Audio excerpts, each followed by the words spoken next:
You can pick your Bible and turn to Deuteronomy chapter 1. It's right at the beginning. Deuteronomy is part of the Pentateuch, first 5 books of the Bible.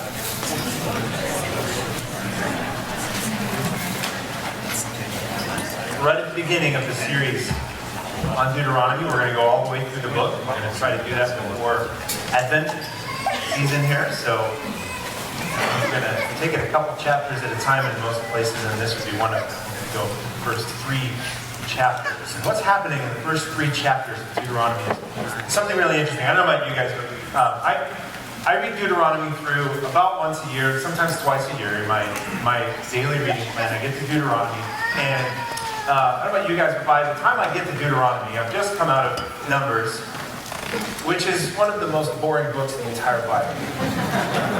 Except the good parts in the middle. So if you give up, you miss the good stuff. But by that time, I'm kind of in marathon pace mode. I'm just sort of chugging through it. I don't know about you guys, if you have this experience when you read Deuteronomy. It starts off with a lot of really confusing, unpronounceable names and locations. I don't really know quite where they are. And I suppose if I got out a map, somebody would tell me, and I get out a map, and no, nobody really knows for sure exactly where these places are. So that's not very helpful. So I'm just kind of in grind mode at that point. Let's just get through the scripture and get on to the next part and see maybe something will make sense here eventually. But then I'm tasked with teaching through and making some sense of this story. What we find is Moses, at the very beginning of Deuteronomy, this is a sermon. The book of Deuteronomy is a sermon. They've come right to the brink of the promised land. Moses turns around to the people, an entire new generation. They've just gotten done wandering for 40 years in the desert. The generation that left Israel has all died out except for the kids and Caleb and Joshua and Moses. And he turns around and says, here's what just happened. Deuteronomy means second law, or the second time through the law. He goes through and teaches Israel, here's what just happened, here's what it means. Let me remind you of what God is requiring of us as we're about ready to cross this river. And here's the thing with Deuteronomy chapter 1 through 3. Moses encapsulates almost all of Exodus, Leviticus, and Numbers, the first big chunk of your scriptures, in 3 chapters, as we have it. 3 chapters as we have it. He highlights little stories along the way. He picks out little situations from the whole entire journey. He covers 38 years in one statement. We'll get there in the beginning of chapter 2. When I started wondering about unpacking this book, I started wondering, why does he pick these stories? He leaves out one of my favorite ones, Balaam and the talking donkey. Why didn't he pick that one? Why did he pick the ones he picked? I'm assuming that when an inspired author of Scripture covers 40 years in 3 short chapters, the details he gives are extremely significant. Just like the first 12 chapters of the entire Bible, Genesis 1 through 11, covers probably 2,500 years of history. Just fast forwards through the first 2,500 years of humanity, giving only a few sparse details. I assume that those details are extremely significant. And the ones that he doesn't give us, we don't need to know. We need to find answers in Genesis that aren't given in Genesis. Deuteronomy, the first 3 chapters, he highlights 40 years of a journey with a few set of scenarios. Why does he highlight only these details? Is it just a random smattering? Remember we went to this place and remember that time and then we went to this place quick and remember and then we just went over here? Just he's kind of randomly throwing out. Remember the last 40 years? Actually, most of you don't, because some of you weren't even born yet. It's just sort of aimless introduction, sort of rambling like us preachers tend to do in the first 5-10 minutes of the sermon until we get to our point. Just get warmed up to the sermon. Maybe. I don't think so. I don't think so. You better preaching than I was. Are these the most miraculous and significant events that happen along the entire journey? I don't think that's it either. I think there's some things that were way more amazing than the events that he highlights here in the first 3 chapters. Are these the greatest displays of God's power or something like that? I don't think so either. So why these events? Why just these in the first 3 chapters? Here's what I think he's doing. I think Moses is pointing out a pattern of attitudes and events, God's people's actions, God's commands, God's people's response. He's pointing out a pattern of attitudes and events that unfold in the Exodus journey to remind this new generation of a heart condition that humanity has. It's common to everyone that we are prone to walk by sight rather than by faith. And we're prone to be driven by our fear rather than faith in God's promise. And there's something else he's pointing out. In spite of this tendency to walk by fear rather than by faith, God remains faithful to his people and to his promise. That, I think, is what's happening.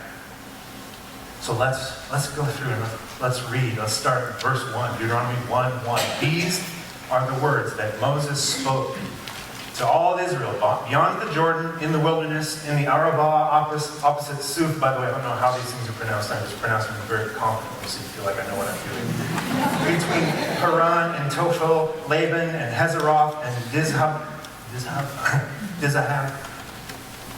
It's 11 days' journey from Horeb. By the way, Horeb is Mount Sinai, same place. It's 11 days' journey from Horeb by way of Mount Seir to Kadesh Barnea. It's 11 days' journey. It's 11 days from Mount Sinai to the very brink of the Promised Land. It should have taken Israel 11 days. It took them 38 years. 40 total in Egypt. So here they are. In history, these little stars, Kadesh Barnea, these maps, I don't think you'll be able to kind of see the labels. Don't worry too much if you can't see the labels. That star is Kadesh Barnea. It's right on the doorstep of the Promised Land, and that's where God's people set up. Oh, that star is going to stay there, and they switch between 2 maps. Just kind of keep you oriented, okay? Let's move down to verse 21. They're at Kadesh Barnea, right at the doorstep, and Moses is recounting history. See, the Lord your God has set the land before you. Go, take possession.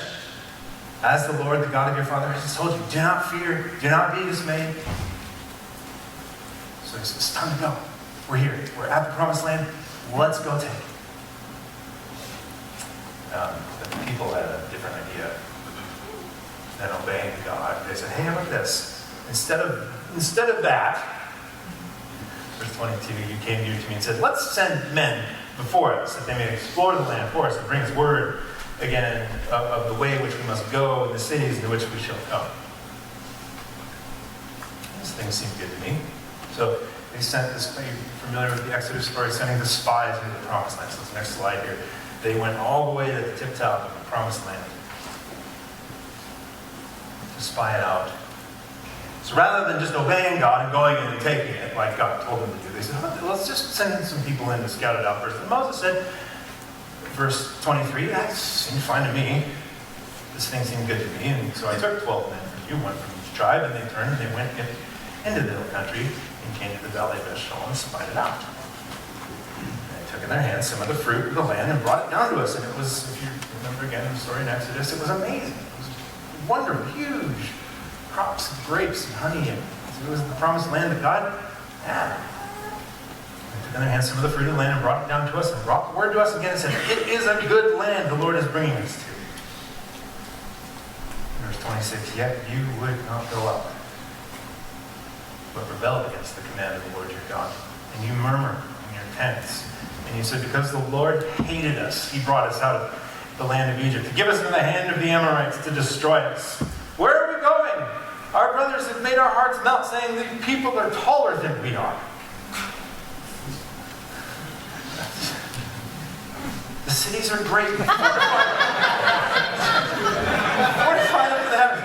The sons of the Anakim are there. Giants. They're huge.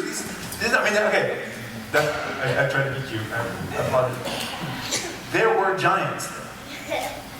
The Anakim. Anakim? I've heard of this. Anakim? I don't know. Anakim lived there. God said, go and take it. I'm with you. We're going in, and this is going to be your land, and we're going to take it. And they're like, how about we send some spies in to tell us what's really going on? And the spies came back and said, this land's amazing. Oh, and there's giants.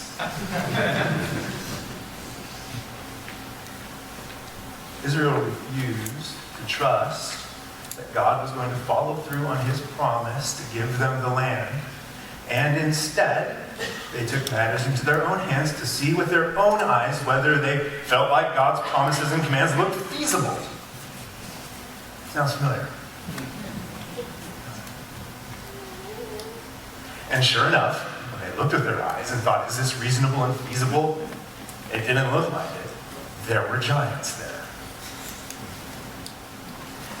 Side note, I think there were actually giants there. I've read some commentaries that say, when they say giants and really tall people, they just mean like important people, like kings. No, I think they're actually giants. These are the same people that say that the dragon described in Job is a crocodile. Sorry, I don't think that a crocodile has legs that sound just kind of like a brontosaurus with a gigantic tail and breathe fire. I've never seen a crocodile breathe fire. It's a dragon. Come on. These things existed. They were there. Of course they were afraid. They were giants. We're going to find out how tall these guys were in just a minute. But God had told them, I'm with you. I'm going to give you this land. And the people said, sorry, there's giants. I don't think we can do that. So they had a choice. At a crossroads, that's what we're titling the series. They were at a crossroads. God commanded them to go take the land, and they had a choice. Follow through and trust his faithfulness, or rely on their own reason and insight. And like do the math with how much strength we have and how many swords we have versus how many swords they have. I don't think that's going to work. God must hate us. That was their conclusion. Let's read on in verse 34. The Lord heard your word and was angry. He swore, not one of these men, this evil generation shall see the good land that I swore to give you. God shut the door of the promised land to this generation. And all of the adults, except Caleb and Joshua, he decided he was going to give it to the children of Israel. And Caleb and Joshua leading them when they grew up instead. Let's go on, verse 39. Verse 39, as for your little ones, who you said would become prey to the giants, who today have no knowledge of good or evil, they shall know it, and I will give it to them, and they shall possess it. But as for you, turn around. As for you, turn around and journey into the Red Sea.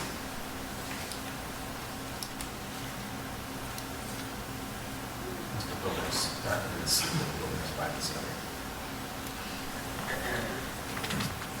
Then they answered God. So the door was shut. Then they said, "Oh, okay, we get it. We sinned. We'll do it. We'll go fight." Moses said, "Don't do it." He said, "We'll go fight." Verse 41. Then he answered me, "We have sinned against the Lord. We ourselves will go up and fight, just as the Lord commanded us." And every one of you then fastened on your weapons of war and thought it would be easy to go up into the hill country. And the Lord said, "Say to them, do not go up or fight, for I am not in your midst." I gave you the chance. Now I've given you a new command. They said, "No, we want to do the old command instead." God said, "Don't do it." Verse 33, so I spoke to you. You would not listen. You rebelled against the command of the Lord and presumptuously went up into that hill country. Then the Amorites who lived in that hill country came out against you and chased you as bees chase do. And as bees do, and they beat you down in Seir as far as Hormah. And then you returned and you wept before the Lord. So they disobeyed. God gave them a new command. And this is tricky. They disobeyed the new command by trying to obey the old command. That also is a recurring theme in Scripture. In the New Testament. Read Galatians. So, they were utterly defeated because they once again were defeating God, even though it sounded like the thing they were supposed to have done formerly. They were utterly defeated, and they spent the next 38 years wandering around Mount Seir and the Red Sea. Let's go on to chapter 2, verse 1. They turned around and journeyed into the wilderness in the direction of the Red Sea, as the Lord told them. And they wandered, and for many days we traveled around Mount Seir. So there they are, wandering. They were right at the doorstep of the promised land. They disobeyed, so God said, wait till this generation dies off, and then the children get inherited. So when that 38 years, so 38 years in one verse 1 here, chapter 2, verse 1. Then the Lord said, you've been traveling around this mountain country long enough. Turn and go northward and command the people. You're about to pass through the territory of your brothers, the people of Esau, who live in Seir. They will be afraid of you. I said, they will be afraid of you. So be very careful. Do not contend with them. For I will not give you any of their land. No, not so much as for the sole of your foot to tread on, because I have given Mount Seir to Esau as a possession. It's interesting. God gave this part of the land, it's called Edom, to Esau. He says, this isn't your land. I've given this to them. Let's move on to verse 9. There's a pattern here I'm trying to bring out in verse 9. The Lord said to me, do not harass Moab or contend with them. Do not harass Moab or contend with them in battle. For I will not give you any of their land for a possession, because I have given Ar to the people of Lot for a possession. So there's Edom, at the very bottom, there's Edom, then there's Moab. He says, don't take any of that, because I gave Edom to the people of Esau, and I gave Moab to the children of Lot, by one of his daughters, and then his two daughters. So we're going to find out next in verse 19. You go on here, verse 19. And when you approach the territory of the people of Ames, do not harass them or contend with them, for I will not give you any of their land as a possession, because I have given it to the sons of Lot as a possession. So Lot's two daughters, one got Moab, the other got Ammon, or Ammon, or whatever you say. I'm not sure how to pronounce it again. Go through there, and he says, I want you to ask them nicely for food and pay them for it. Don't set your feet on their land at all. Don't take it. Don't fight them. This is their land. I have given it to them. This is an interesting point here, because there's a criticism against God in the Old Testament that God sort of let Israel go in as marauders and just randomly take the land away from the people that used to live there. Not so. God gave a very, very specific piece of land to a very specific people. We're going to find out in a minute, the people that he actually ended up kicking out of the promised land, he gave them hundreds of years to worship, to repent, to acknowledge God, to follow God. They did not. It says in Genesis, actually, their iniquity will increase. Their iniquity increased. God has provided land for everyone, not just Israel. God has determined the exact times and locations that everyone should be born and everyone should dwell. He sets up every nation that is set up. He puts in place every ruler that is put in place. He's not only dealing with the children of Israel, he's dealing with the entire world, which is why it's right for him to demand worship from the entire world. Let's move on to verse 10. Let's actually back up a little bit. Back up to verse 10. And I want to pick up this theme. So first of all, I wanted to show you there's this theme. There's the Esauites, and there's the people of Esau and the people of Lot. And they have this land, Edom, Moab, and Ammon. And there's an interesting point that he kind of weaves in as he's talking about this in verse 10. Let's look at this for a second. The Ames formerly lived there, a people great and many, as tall as the Anakim. Like the Anakim, they are counted as Rephaim, but the Moabites call them Ames. Clear? Is that pretty clear? It's good. We're good with that.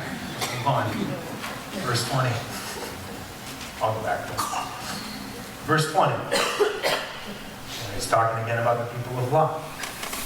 And he's talking about Ammon. And he says, it also is counted as a land of the Rephaim. Rephaim formerly lived there, but the Ammonites called them Zamzummim, a people great and many, as tall as the Anakim. But the Lord destroyed them before the Ammonites. And they dispossessed them and settled in their place. Here's something cool that's happening. As he did for, verse 22, as he did for the people of Esau who had been seared when he destroyed the Horites before them, and they dispossessed them. Here's what's cool. The people refused to go into the promised land because the Anakim were there. There were giants there. Well, guess what? There were giants everywhere. Here, there, over here. There were giants everywhere. This narrative tells us, hey, God gave this land to the people of Esau, and they drove out the Anakim in their land. God gave this land to the people of Lot, and they drove out the Anakim in their land. And God gave this land to the other people of Lot, and they drove out the Anakim in that land. Because God gave it to them. Moses is instructing them in something here. And the Zamzummim and the Rephaim and the Anakim and the Emim, and I think the Horites and the Avim and some of the others are listed here, though it doesn't say specifically. I think these are all giants. And what he's doing, he said, hey, you've heard of the Zamzummim, you've heard of the Emim, because I think the Hebrew people at that time would have heard of these things. They're all the same thing. They're all Anakim. They're all Rephaim. They're all giants. When God promised to give you the land, he knew there were giants there. Just like he knew there were when he saw some people went in to take that land, when lots of people went in to take that land. It's not like God missed the point. It's not like God missed that factor. God cleared out the Anakim. They weren't able to stand against Esau because God had given the land to Esau. The Anakim weren't able to stand against Lot because God had given Lot the land. What he's trying to say, the Anakim won't be able to stand against you either because God gave you the land. Not even a race of giants. Actual, real giants. For real. I mean it. They were like 9 to 13 feet tall. Actual giants. Not even them, not even they can stand against you and against God's promise. Now the journey may be terrible. The battle may be against actual monsters who will actually be scary and do some damage, but they will not stand against you. If God asks you to do it, he will pull through for you. Moses reinforces this point by moving on to the next two stories. Let's go to chapter 2, verse 24.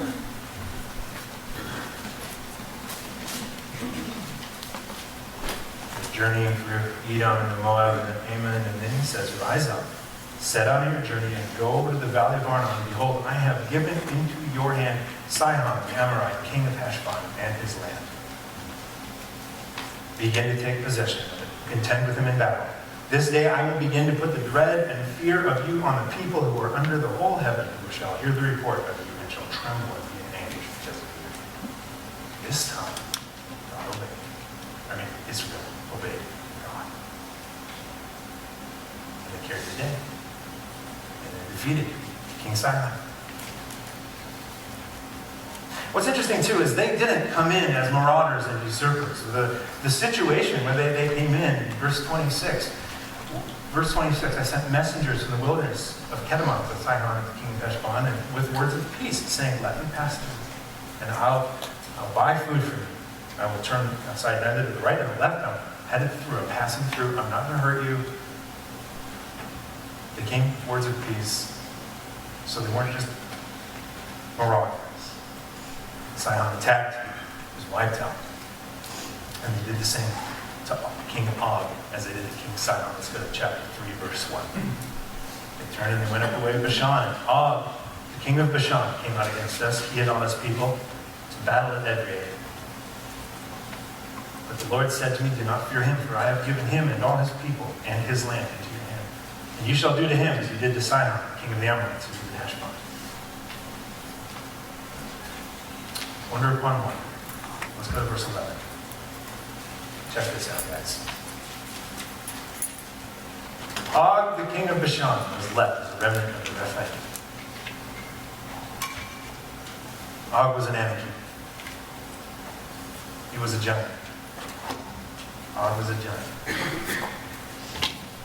Check this out. Behold, his bed was a bed of iron. Is it not in Rabbah, the Ammonites? 9 cubits was its length. The cubit's about 18 inches. I don't know why we didn't just translate that in English. It's about 13 feet. 4 cubits in its breadth, according to the common cubit.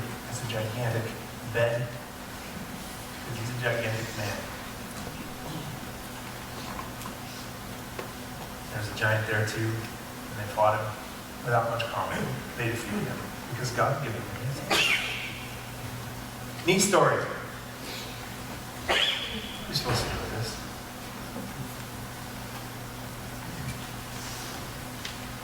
When we read the Old Testament, sometimes I plow through at sort of grinding pace because I don't really know what to do with this. It's a cool story, but I'm not Israel. True Israel. It's another sermon. I'm not there. I'm not taking over a land. I'm not going up against giants in battle. What am I supposed to do with this? Anything?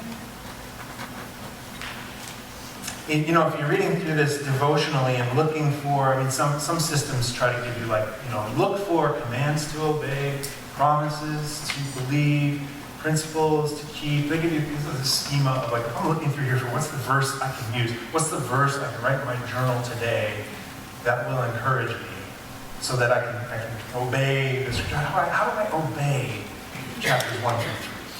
How do I do chapters 1 through 3?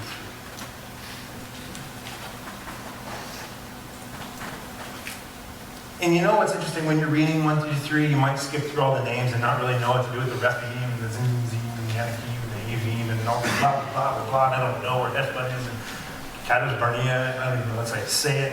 I don't know where these places are. And then you come to chapter 3, verse 22, you shall not fear them, for it is the Lord your God who fights for you. And finally, I have something I can write down. I can claim that promise today. How do you apply this? And I've seen this done. I've done this in the past. I've got this problem in my life. You know what? I shouldn't be afraid, for it's the Lord my God who fights for me. In some ways, that's really true. But what are we supposed to learn from chapters 1 through 3? How are we supposed to apply? Well, Romans 15:4 gives us a clue. Whatever was written in the former days, and this would include Deuteronomy 1 through 3, was written for our instruction, that through endurance and to the encouragement of the Scriptures, we might have hope. Hope that what?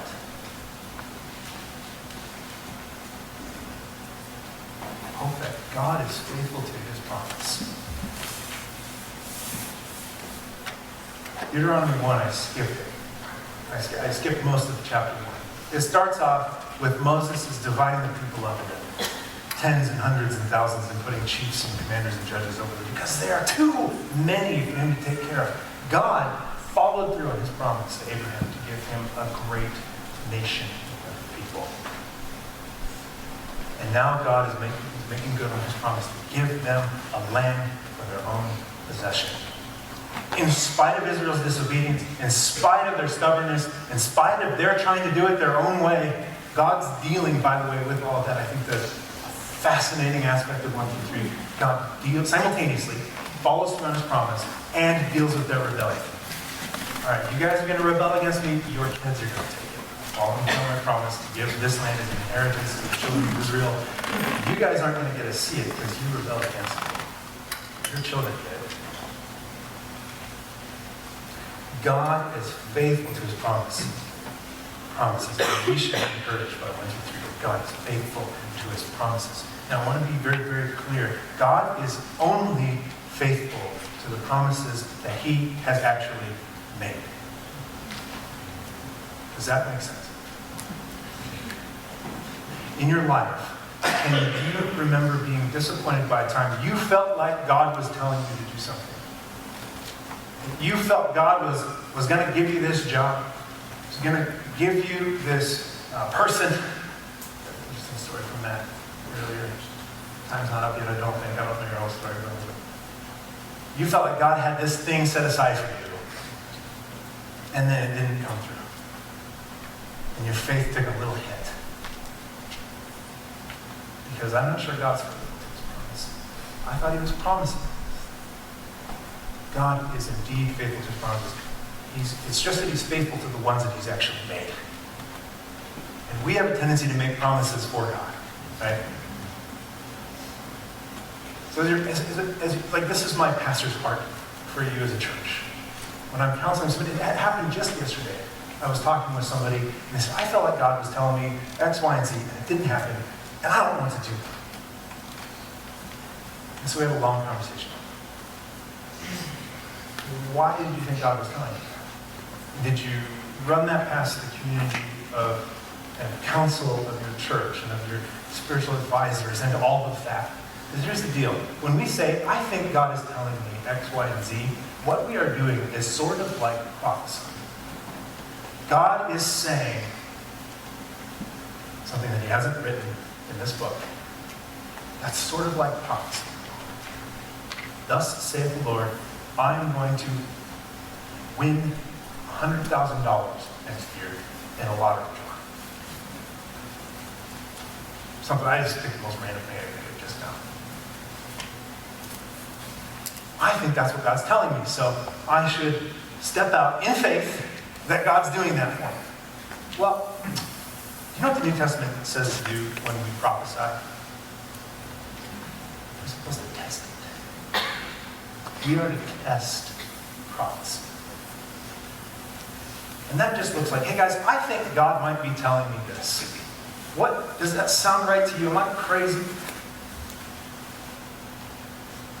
And in this particular instance, yesterday I said that was a little crazy.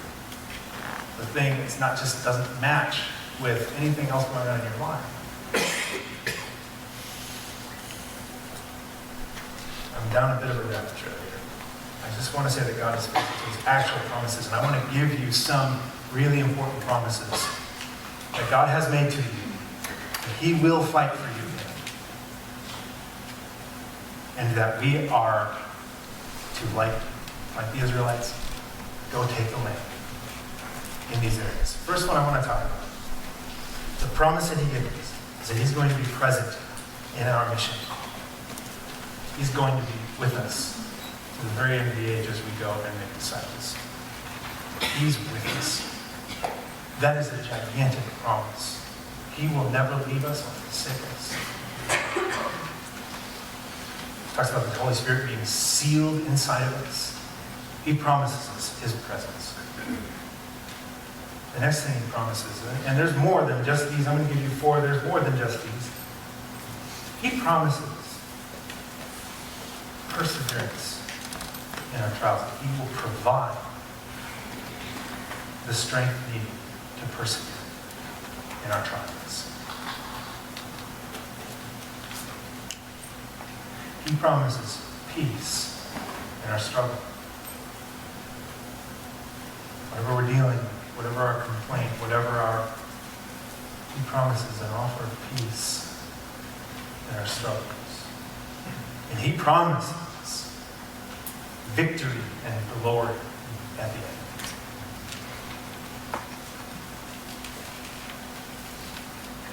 But here's the thing. Just like with Deuteronomy, just like with the Israelites going into the promised land, they had to actually go into the promised land. They had to believe him. Because you know what? His presence, we can't always see it. We can't always feel it. Sometimes it feels like we're about to fail in our struggle against trials. A lot of times we have trouble finding that peace. And it seems like it's never going to come. And a lot of times it feels like we're on the brink of defeat. So it's not easy. It looks like there's giants there. Just like the Israelites had to actually go face giants, had to actually go through, and I think it's verse 19 in chapter 1, the great and terrifying wilderness. Matthew 28, his promise of presence comes with a command. We must go on our mission. 1 Corinthians 10:13 says we must bear up under it. We must endure it. There's effort to be had. It's just that he provides the strength and the way. Philippians 4 promises peace in our struggles if we pray and commit our requests to the Lord. In 2 Corinthians 4, promise of victory brings with it an interesting thing we must do. We must look to the unseen and not the seen. We have to believe promises. Maintain our faith. We have to hold fast. We have to rely on God's providence of strength to endure. We have to work for that peace in a sense by praying for it. We have to actually submit. We have to admit to the Lord, I'm anxious. Lord, I have this problem. I have this need. I have this request. Can you take care of this? We have to actually submit those things to the Lord and trust that He's got them. So we live in a great and terrifying wilderness where these things are hard to see. They're hard to obtain. It's scary. It seems that all we can see are the Anakim. It's just that there's giants there. But we have been assured victory in a true promised land. Because, it's an interesting thing. Deuteronomy chapter 3 ends with this idea with Moses recounting the time when he asked God, can I please go in the promised land? And God said, stop asking, Moses. I've already got your fate determined. Joshua's going to do it. So go and encourage him. Strengthen him. And tell him to go take the people in. We have a Joshua who's our head and who will lead us into the promised land by being strong and courageous and providing for us. Joshua, Hebrews Yeshua. And that's Jesus' actual name. Jesus is just a Greek form of Yeshua. I got that right. I might have that right. Yeshua and Joshua. Jesus and Joshua. It's the same name, just different languages. We have a Joshua leading us. Jesus leads us.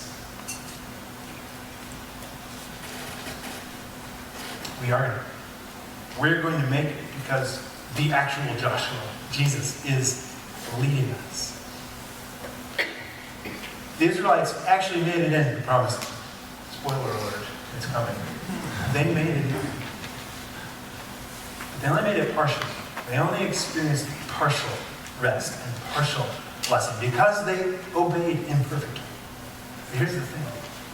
Our Joshua, Jesus, obeyed perfectly and has won for us the true, actual promised land. And that's where we're going to end up. In the meantime, we keep our eyes on Him. Deuteronomy shows us that we need a rescuer. In the end of Moses' sermon, he promises that rescuer. And now we have the benefit of knowing who that is. Our Lord Jesus, our Joshua, who's leading us in victory into the promised land. Let's pray to Him. Let's close off. Lord, I am so grateful for this story, the narratives of the Old Testament. They're strange and they've got weird words and they've got strange events and there's dragons and giants and all sorts of odd things that are confusing and sometimes hard to plow through because I'm looking for just something simple to obey. But Lord, I just pray that as we walk through Deuteronomy, we walk through Moses' description to the Israelites of what happened and what's going to happen next and what needs to happen in the meantime. Lord, I pray we can keep our eyes on you. Keep our eyes on the true promised land. Lord, help us to find ourselves in the story. Help us to to figure out where we fit, what we're to do with this. Lord, I pray this week, Lord, that we would, in spite of being in the great and terrifying wilderness, being asked to actually face giants of a sort, that we would trust that you go before us in Christ. You've given us the victory. Help us to trust in your actual promises. Help us to not make up a bunch of extra ones that will distract us from the real ones. Help us to rely on you in fresh ways. In Jesus' name.